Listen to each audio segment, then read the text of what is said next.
differentiated instructions. The college, Shri Kumarswami College Ausa, has been organizing a series of national and international webinars.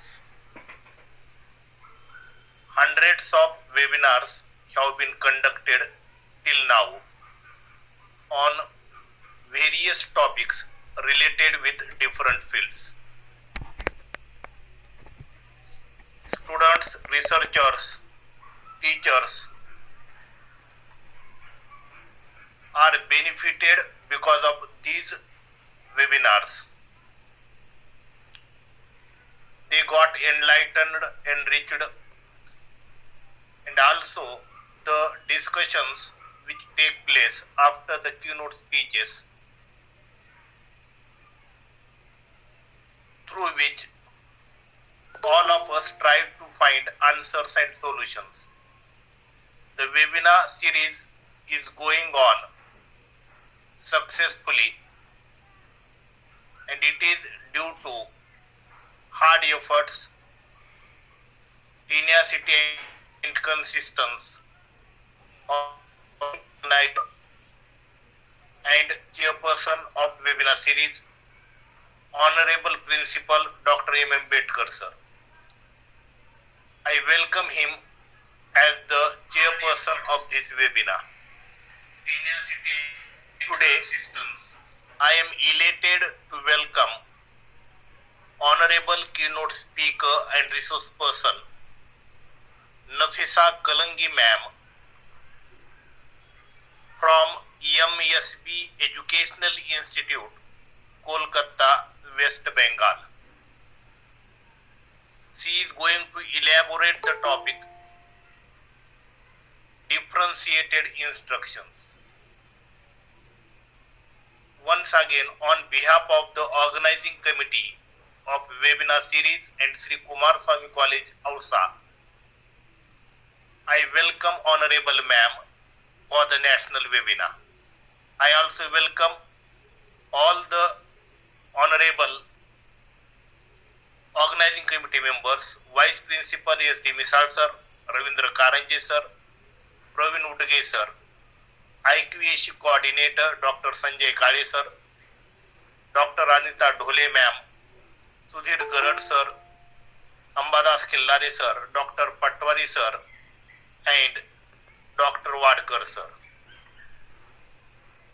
We are going to listen the keynote speech by the honorable speaker, but before that, I invite Dr. Anita Dhole ma'am to introduce today's honorable keynote speaker and resource person.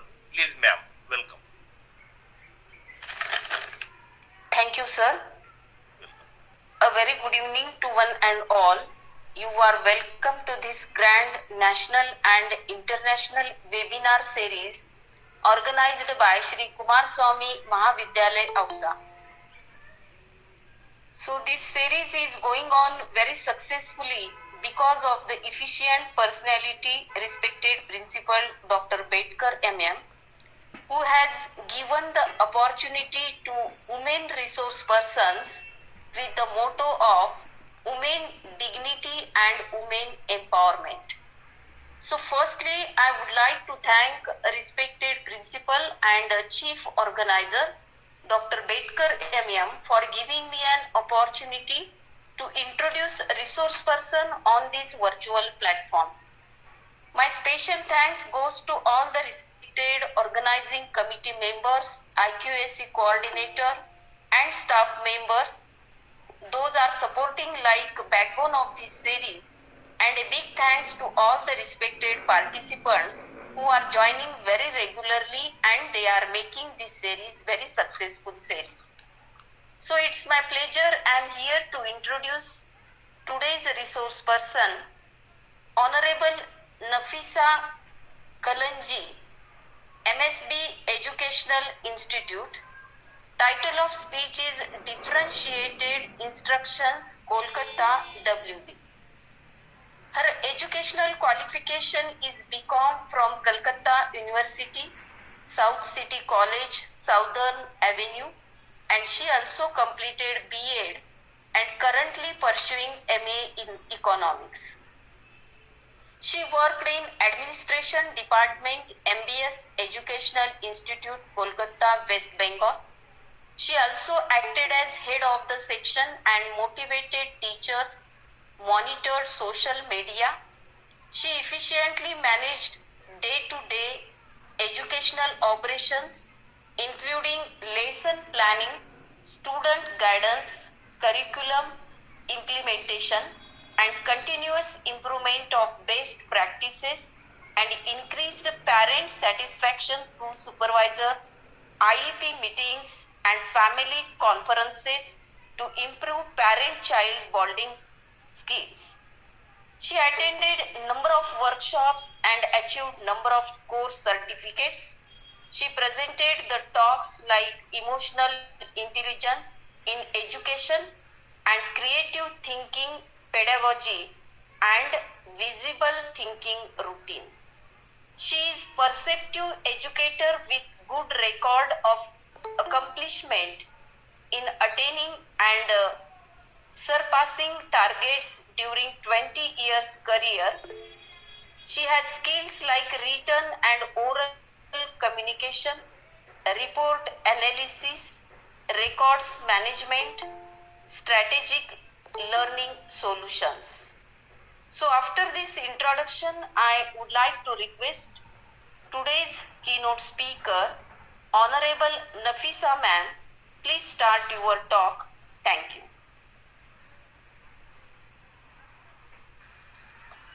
A very good evening to all eminent educators with me today, of course virtually, and thanks to the platform created by thoughtful minds who know the power of sharing. I'm humbled for the elaborate introduction that was given. So let's begin our today's talk in the name of Almighty, who is the most merciful of all. And whatever I know today is thanks to the blessings of the founder of our school and a religious leader, Sayyidina Dr. Ali Qadar Mufaddal Saifuddin Tawla Amru Shri. One of the teaching of his which has inspired me the most of recent is how knowledge brings supremacy and humility. As the more we know, the more we realize there's so much more to know. It's like the tip of the iceberg theory. So on that note, I would like to share my screen. Give me a minute for the same, and I hope I'm audible. That's one question I think we've learned to ask during pandemic. Yes, audible, ma'am. Okay. Thank you so much.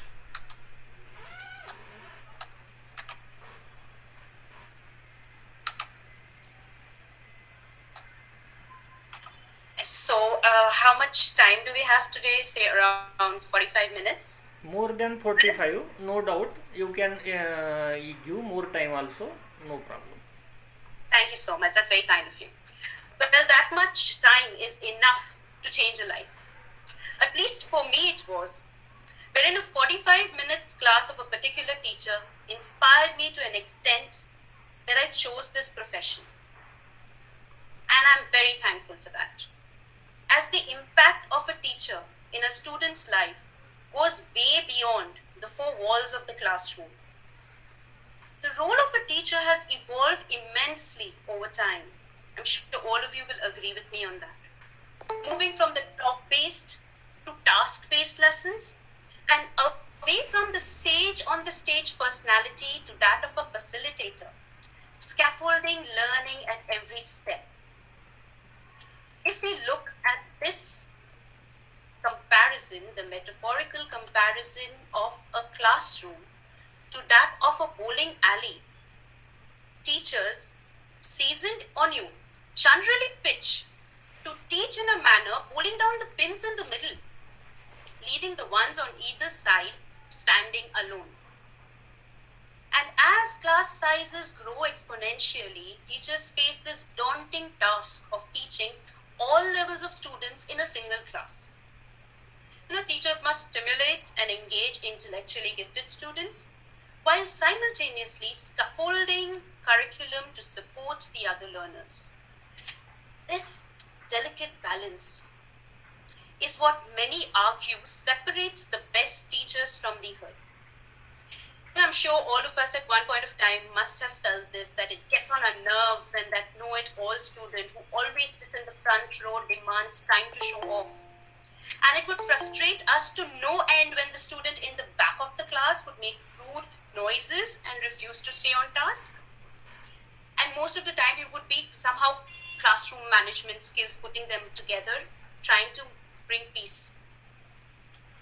As educators, we need to recognize the gifts and challenges that each child brings to our classroom and use our professional judgment in adhering and successfully responding to each one of them in our teaching. Differentiation, as we talk about it, is not just a set of instructional tools. In fact, it's a policy, it's a philosophy. And what kind of philosophy? Wherein a teacher, along with the professional learning community, embrace both come together to reach the unique needs of every learner. If we look at the roots of differentiated instruction, it goes all the way back to the days of that one-room schoolhouse, where one teacher had students of all ages in one classroom. But as the educational system transitioned to grading schools, it was assumed that children of the same age learn similarly. However, in 1912, achievement tests were introduced and the scores revealed the gaps in students' abilities within a grade level. And that's what made everybody thinking, and we started successfully trying and implementing scientific pedagogies to keep such gaps to the minimum, as we realize that one size doesn't fit all. Let's look at this article, where we see a teacher successfully implementing the differentiated instruction in a classroom. It might look like about reaching out in order to teach. It's about understanding the dynamics of the classroom, the students. Here, the teacher would give a mini lesson and then quickly move on to the tasks, while ensuring that the students have written the objectives and whatever the needful requirements are and some guided practice problems. After that is done, they were put into 3 groups. One of readiness, other at the level, and the one of enrichment. The one group which needed most attention is the one which stayed with the teacher, while the others moved on to work independently with differentiated worksheets, catered to their level. So this is as simple as that. When we talk about differentiated instruction, we are just talking about understanding our students and providing them.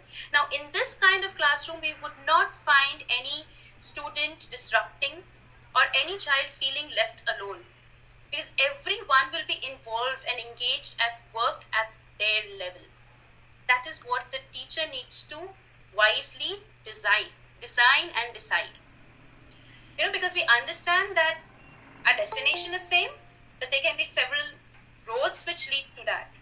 And then the students feel that sense of accomplishment as the road leads to their success. So these are different ways. There are several other ways in which we could, this was just one example, where a differentiated was put into practice. Because we understand that teaching is a vocation. Though we have no different attire or mark or symbol to make us outstanding in our country yet we know that the value addition that we do to every child is so important. So in differentiating instruction, is it an answer to all to fill up all the gaps that are created because of the system? Well, it can be if it is practiced wisely. How do we define this? If we talk about differentiation, how can we put it into words and say, all right, this is differentiation? Well, as I said, it is a belief, it is a philosophy. A teacher needs to have conviction that this is possible. Every child in my class is there to learn. So it can be defined as a way of teaching in which the teachers proactively modify curriculum, teaching methods, resources, learning activities, and student product, that is what they demonstrate their learning, to address the needs of individual students, small groups of students, to maximize the learning opportunity for each student in the classroom. In this way, the teacher ensures that every child in the classroom is learning. So we can say differentiation is like the teacher uses the same ingredients to make different meals, ensuring that it's both nutritious and delicious. When we say nutritious, that means it helps the students to grow and learn, and delicious because it appeals and engages every student. Right? There are basically 4 beliefs which lay a philosophical groundwork for differentiation to take root, which are as follows. We need to understand diversity is normal and valuable. Every child has hidden and extensive capacity to learn, and that's the belief we need to give it to them. It is the teacher's responsibility to be the engineer of student success, and educators should be the champions of every student who enters the school door, a happy face entering and feeling accomplished at the end of the day. That is what we are looking at. So it is easy to picture differentiation being implemented in a classroom of a teacher who holds these convictions. It is hard by contrast to picture the same if a teacher believes that diversity is undesirable and some children can learn while the others cannot, and that the student success is determined by factors beyond the teacher's control, or a feeling that certain children are not reachable or teachable. We have to come over those beliefs and have full faith in every child that they can do it. Teachers of differentiated classroom understand that their role has limitations, but they're convinced that they have the power and responsibility to effect the growth in all children in a diverse classroom. So this is the philosophy which helps us to move ahead with the different strategies which we'll be discussing. So basically, what is it that we are talking about? We are talking about differentiating on the basis of the students' readiness. How are they ready for the class? What are their needs and interests? And what are their learning styles? Students have different learning styles. So what are their different learning styles? How can we cater to them? We have to recognize that each one comes from a varying background, and we have to design instruction that appeal to those differences. The ways in which a teacher can differentiate is basically in 3 areas: content, process, and product. Content is the knowledge and skill. Process is how it is delivered, the learning activities, the strategies. And product is how the students demonstrate their understanding. So the variation can be given there to suit the learning style of the learners. This is a model of differentiation as propagated, researched upon, and explained by the eminent educator Carol Tomlinson, who talks about differentiating in these 3 areas according to the student's readiness, interest, and learning profile. During today's talk, we will be dealing with each and discussing few strategies where we can differentiate on the basis of readiness, interest, and learning profile, bringing about variation in the content and the process, and allowing them to demonstrate the product, their understanding of the learning in ways which they are more comfortable with. So what's the first step? The first step is preparing for differentiation. We need to identify the standards, the learning goals and outcomes. To diagnose the difference in readiness, interests, learning styles of each student, then there are various tools which will help us do that. There are entrance tasks, exit slips, observations, assessments which help us. Now, when we talk of interest, it's personal interest as well as something called the situational interest, wherein the teacher can create interest for the students, creates an environment where the desired interest is developed in the students, intriguing tasks are given to them.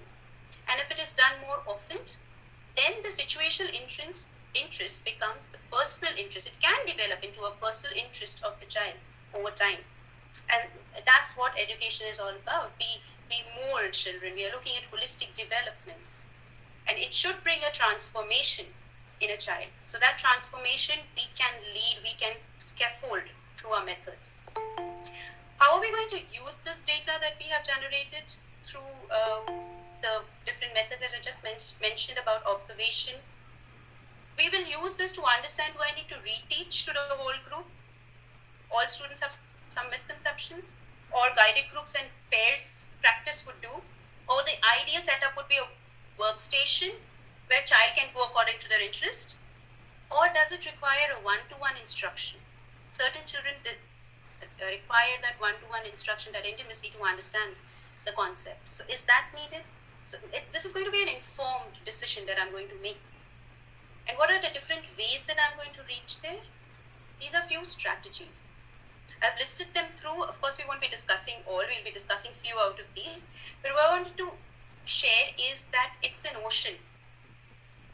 We need to pick up wisely what suits our requirement, our students, because every classroom is different. Every child is different, right? So let's delve deeper into this. The first thing, as I said, was knowing your children. Reach to teach. There are several methods and ways in which we can know where our child is.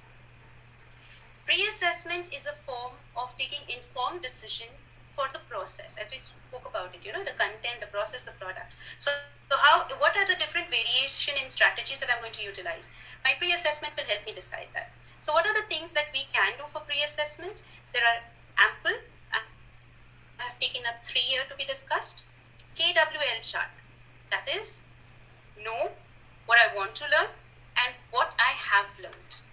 So when we talk about that, and it is discussed at every child's level and understood and elaborated upon, we get to know that, all right, these children have this fair awareness of the topic. This is my start point. And what are they willing to learn more about the topic? And finally, we close it by discussing what have they learned, and they still want to learn more. That's what the KWL chart talks about. And we have agree, disagree. Now here, the teacher shares a series of statements with which students can agree or disagree based on their current understanding or experiences. For example, we can give a statement like, the heavier an object it is, the faster it falls. Students write whether they agree with it or they disagree with it. And then the thinking becomes visible. The statements can be displayed and read aloud for student response. We could use color cards, hand signals, numbers. There are a variety of ways in which the teachers can engage the students. And the students complete the task. It requires a constructed response of things. Such data is collected, analyzed, and on the basis of that, the teacher decides how to move ahead and what child needs what, plan the lesson accordingly. The performance test, the performance-based test, also gives us certain data which help us to diagnose the same thing. This is one example of an agree, disagree, what it looks like. It has certain statements. These can be given up as multiple cards to different students with different questions, or they could be made to work in a group. Group could be a mixed ability group or a similar ability group, depending on the requirement of the class. Once this is done, we take a closer look at how differentiation happens in the first step, and that is readiness. How ready is my child for the lesson? Thing that we can use is a graphic organizer. Graphic organizers are scaffolds for students' thinking and processing. And by providing ways to visualize and classify information, they help students see connections, explore relationships, clarify misconceptions. So in this way, the use of a graphic organizer, even if it's the same graphic organizer with all students, you give the same thing, yet it might be viewed as a form of differentiation because every child is putting in as per their understanding. So graphic organizers can also be tiered, like you can give different graphic organizers to different students depending on their readiness. Some students can get a simple compare contrast one as demonstrated here, or a little complex cause and effect, or the fishbone. There are several graphic organizers, so we can use different ones. So how are we differentiating in the process? By giving them different ones. We can making points of comparison more or less complex for the students, or we could change the content focus, or you can give the same one for all students and allow them to demonstrate their understanding and their comprehension. The next one which can be used at the readiness level is tiered tasks, where they are differentiated for student readiness and can involve adjustments to content, process, and product in all three areas. That task can be designed around general learning progression in a content area or skill, or around some formative assessment results that were closely connected to the learning goals. There is no set ideal number of tiers that we can give. It could be 2, or it could maybe go up to 5, depending on patterns in student readiness. This is what a tiered task would look like. The tasks which are simpler to ones which are more complex. Ones which would require less scaffolding to the ones which would require more scaffolding. And it could be given to different groups where the children are working at different levels. So each child feels a sense of accomplishment and no one is overwhelmed. At the same time, there are equal challenges for the students who can do better. So this is one way in which one strategy which we can use to differentiate for readiness level. Now coming to the next level, which talks about the interest level. As I said, that there are 3 things we are looking at. Of course, the first is content, process, product, and on the basis of that, we are looking at differentiating based on readiness of the student, interest, and learning profile. So we just discussed the 2 strategies that we can employ at readiness level. Now when we come to the interest level, this is one very popular strategy, which is known as the draft. Here, the students get to make a choice between the 4, the roles, the audience, the format, and the topic. For example, if they take up 0, they can, as a role, and they take up the audience as whole numbers, then they can have a campaign speech talking about the importance of 0. So this, if each child comes and demonstrates, it becomes a summarizing activity for the whole class, where we are talking about different roles, different topics. They have a liberty to choose the audience and the format. They're making that choice. So this strategy is very engaging and works very well as the students feel empowered when they have to make a choice and they pick one which interests them the most. Catering to the students' interest is a real challenge. We have to ensure in today's time that they are interested enough in our activities. So such things really help us understand how we can do that. Another one would be a learning menu. This is as colorful as it looks. Okay? A learning menu presents interest-based task options in the framework of a restaurant menu kind. They're ideal for organizing and delivering tasks that students complete alone with others over the course of a unit during dedicated menu time, as we may call it, when the teacher is conferencing with individuals or groups of students, or it can be also used as an anchor activity. Learning menus are an excellent tool for marshalling and using tasks that can be hard to get to in the course of a normal day or week otherwise, and for structuring multi-part tasks or test studies. How it is done is several choices are given in different levels. Well, one thing comes as a main course, the other is a side dish, then there's an appetizer, beverages, and you can make it mandatory that a child needs to select 1 from each kind or 2 specially from a particular kind, which you want to be the main focus of your lesson. And then they will enjoy making a selection and presenting their work. We can make them do this digitally, as they are the digital citizens, they are very comfortable working with computers. Or they can be given worksheets or tasks which they have to physically do.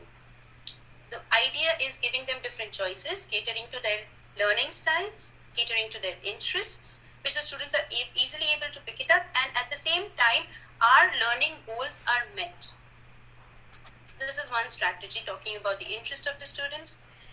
Now, when we talk of learning profile, the learning profile is something, if we look at it, and there are different types of learners, if there are different intelligences that they possess. Dr. Howard Gardner has given us several 9 intelligences that a child has. And based on that, the different intelligences that the students have, there are different activities which we can design for them, and we can keep them at an entry point. And this particular strategy basically revolves around the 6 different doorways which have been created by Howard Gardner, revolving around the different intelligences. The idea is to leverage a learning preference to pick students' interests, in what they are about to study. At each entry point is derived from, as I mentioned, the multiple intelligence. So we give them these different tasks to do, and the students can select a particular task and demonstrate it to the classroom.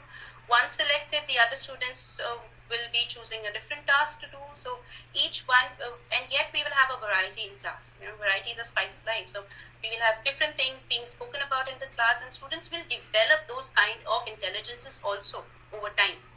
So if we argue that if we allow a child to pick up a particular kind of intelligence, so we are just making them stronger in that, but then they are participating as listeners, as audience to the other people when they are sharing their ideas. So their interest is developing in those areas. Their skills are getting sharpened in those areas. So eventually we see a whole-brain child who has multiple intelligences and is a holistically developed child. Another strategy that we can talk about in the learning profile is this think talks. This allows the child to look at a particular problem in varied ways. Certain students can make a word problem with it, while others who are more visual learners, we give them something like this for them to comprehend better, so that they are able to do these things and feel accomplished. They feel they know it, and our goals of teaching them is also accomplished at the same time. So this is a strategy for processing or discussing ideas or experimenting with skills, either as an entire class or in small groups. There are, the teacher designed 6 questions. Okay? These prompts or tasks related to a common topic, and labeling each one with dots that correspond to the sides of a die. And the child can roll a die and answer the question which is posed to them. In this way, they can make a selection. They can just go, I am a visual learner, I would like to go for the last option. So I just claim that I would like to answer this question, and the teacher allows. Yes, the idea is the child learning and knowing it, and not how. Right? As long as they're able to demonstrate their learning and understand what is being taught. So these were a couple of strategies which we can employ at different levels, at different stages, in order to give instruction in varied manner to students, so that they get more engaged with the lesson. While we are doing this, there are certain things we need to keep in mind. They're very, very important. Behavior, for performance. Using rich tasks that require a class or an English lesson. And then, of course, we establish routines. We teach students the exit point, the entry point, where to turn in their work, because we are looking at making them independent learners. These are different ways in which we actually want to make them independent learners. So they should know, I'm done with this, now I have to check it, revise it, put it back here, and then there is the to-do list for me lying there. They should know how and when to ask for help. They cannot sit there not understanding. The whole lesson goes by where they're physically present, they're mentally absent. So these things need to be told, that if you do not know, keep a placard ready, and you just need to raise that, and you have a question to ask, you can go ahead. They should know where are the supplies, where to turn in their finished work, how to transit in and out of groups. So when we are talking about grouping the students, flexibility of grouping, because environment, we need to keep it very flexible in order to achieve these goals. So they need to know how to transit in and out of the groups, based on abilities, based on similar groups working at levels or different levels. So these are things they know, they need to know. And we need to reaffirm certain things to ourselves, like we started with, that we need to have a conviction that every child can achieve. Similarly, we need to give that affirmation to our students as well. We need to set the tone for the entire class. They need to understand that this is not unjust and unfair when we give differentiated worksheets to students, because fair is not everyone getting the same thing. It's not equal, but it's equitable. So fair is everyone getting what they need to be successful. That's fair. So this needs to be explained.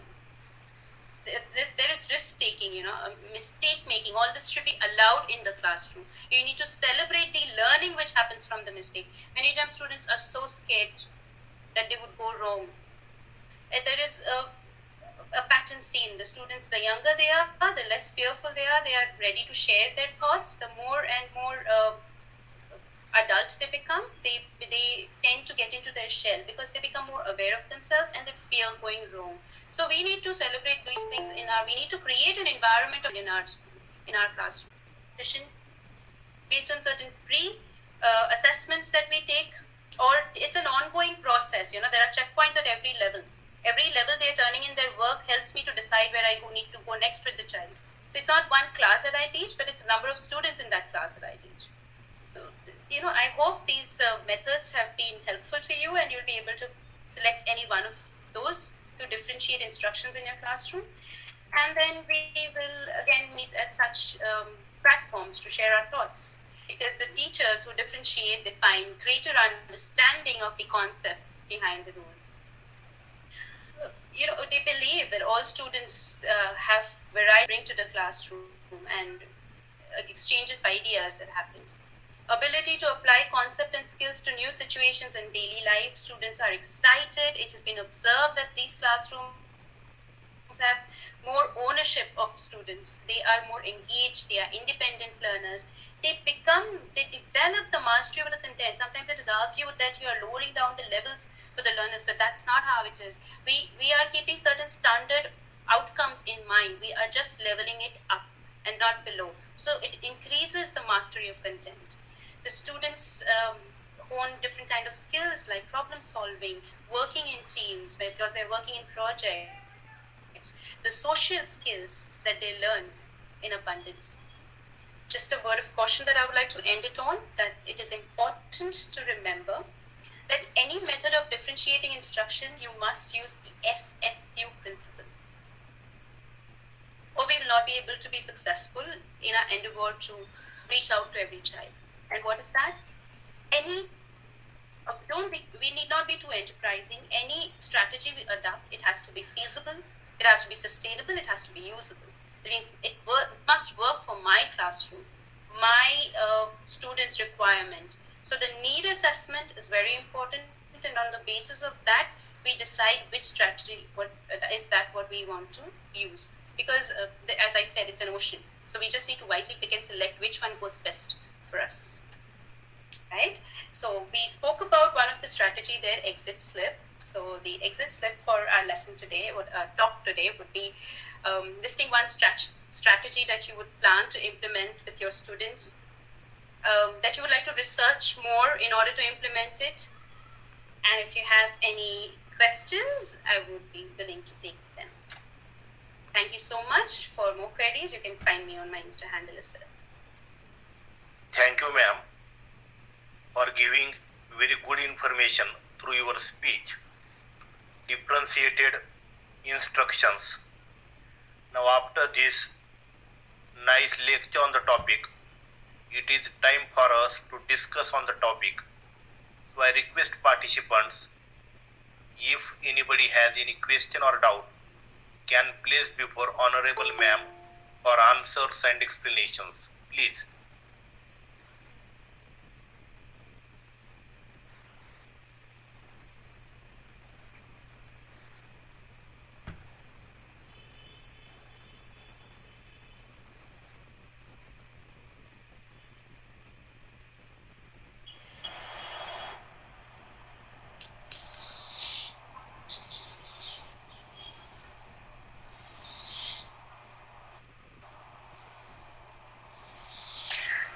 Hello, ma'am. Am I audible? Yes, ma'am. Yeah, good evening. Here, it's me, Purva here. It was very thoughtful, like the way you told how to differentiate and give the instructions to student. But what is the best way if you get students from different places? What I am right now facing is the issue is I'm trying my best, the common language to take them ahead to succeed or to go a little higher and higher in their career. What can be the way to solve it? because the language is the main barrier I have noticed right now, and I'm facing it.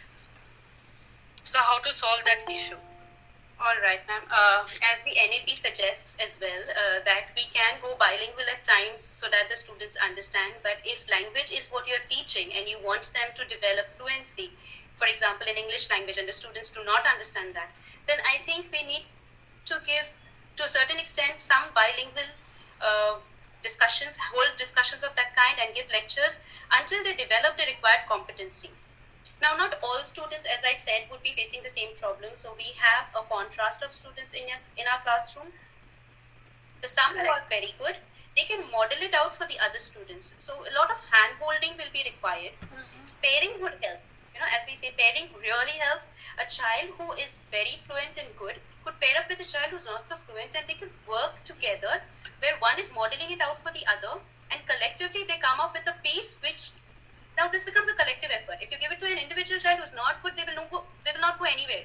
Correct. If it is collective, then they will work on it, and it might make some difference to the person who is weak in it. Correct. So they also learn that this is how it is to be done. So it is modeled out for them by their peer. And peer teaching is something which the students welcome, and they learn very very well when it is taught by another student of the same grade for them. Oh, all right. Thank you so much. Thank you.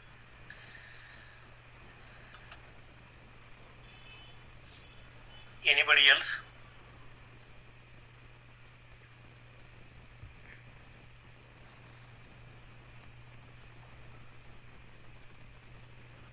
Now, after such a very good lecture on the topic, which has been elaborated by the Honorable Ma'am, and after the discussion session, it is time for the concluding speech by the Honorable Chief Organizer and Chairperson of this. And today's resource person, Madam Nafisa Kalangi, MSB Educational Institute, Kolkata, West Bengal.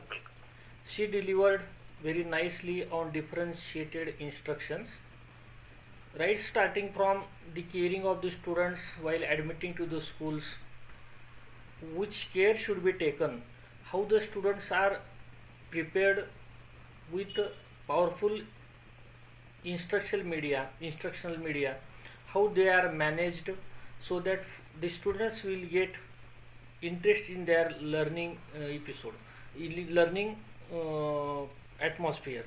So all these parts events are new for us, because when I was listened this topic at the first time from Madam, so I requested her to give few lines about your speech, because it was totally new. And when today I listened all these things, it is very important topic for the students, for the learning media, and to all the teachers, those who are present here.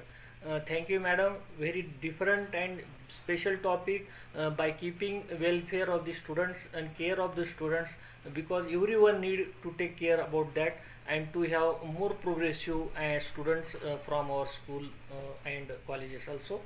So in future also, if you have new topic, you will be invited again for this webinar, and we request you to write just a 2-page summary and send it. We are going to publish a book in within 1 week. You can do that at your earliest. Thank you, Madam, for joining here as a resource person. Thank you. Sure, and thank you very much for having a patient listening. Thank you. Just wait for Thank formal you, vote sir, of thanks. for your concluding words. And thank you for your comments on the keynote speech. And you are, so on behalf of the organizing committee, I thank you for this effort. I also thank. Sir, link is not working. I also thank. Yes, I will do that. I also thank today's honorable keynote speaker, Nafisa ma'am, who has spared her valuable time and enlightened us on the topic. Yes, sir. Wait. Please, I am doing this.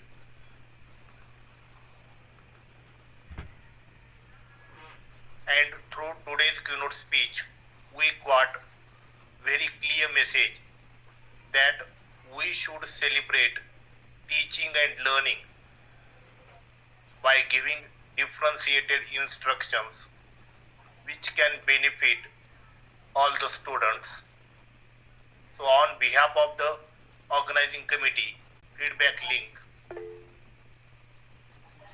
we have the certificate, and at the end, with the permission of chief organizer and chairperson, I declare here that today's webinar is over. Thank you very much. Thank you, Nafisa madam.